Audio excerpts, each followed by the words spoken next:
Assalamualaikum warahmatullahi wabarakatuh. Halo guys, perkenalkan nama saya Chanmura Davita dari kelas 11 F9. Saya di sini akan menjelaskan materi mengenai sistem upah. Sebelumnya, kalian tahu nggak sih apa itu sistem upah?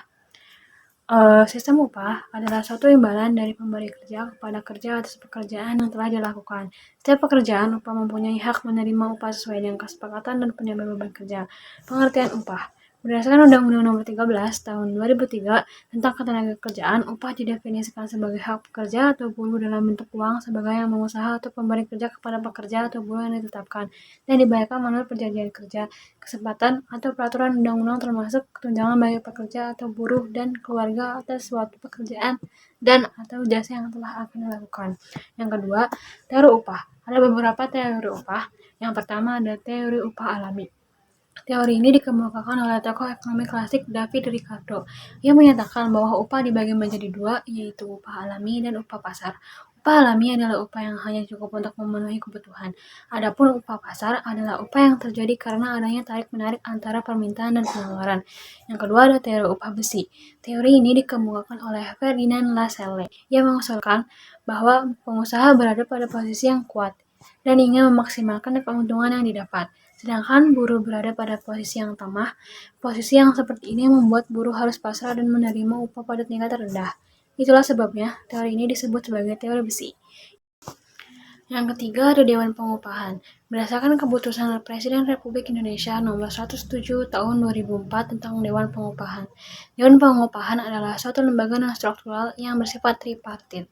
Secara struktural, Dewan Pengupahan dibagi menjadi tiga, yaitu Dewan Pengupahan Nasional, Dewan Pengupahan Provinsi, dan Dewan Pengupahan Kabupaten atau Kota. Yang keempat ada upah minimum. Upah minimum merupakan upah bulanan terendah yang ditetapkan setiap tahun sebagai jaring pengaman di suatu wilayah. Upah minimum menjadi batas bawah nilai upah karena adanya aturan yang melarang pada pengusaha membayar upah pekerjanya lebih rendah dari upah minimum. Yang kelima ada macam-macam sistem upah. Yang pertama ada sistem upah menurut waktu. Adalah upah dihitung berdasarkan lamanya pekerja bekerja.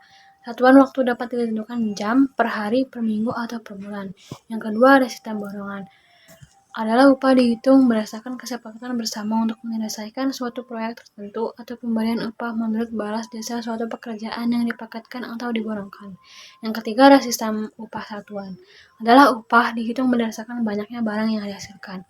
Yang keempat ada sistem upah skala berubah. Adalah upah buruh tergantung hasil penjualan perusahaan dengan terlebih dahulu ditentukan upah minimalnya. Yang kelima ada upah indeks biaya hidup. Adalah upah ditentukan oleh indeks hidup pekerja dan keluarganya. Jika biaya hidup meningkat, upah pekerja dinaikkan dan sebaliknya. Yang keenam ada upah partisipasi.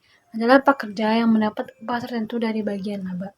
Nah, itu dia materi tentang sistem upah. Sekian dari saya, kurang lebihnya mohon maaf. Terima kasih. Wassalamualaikum warahmatullahi wabarakatuh.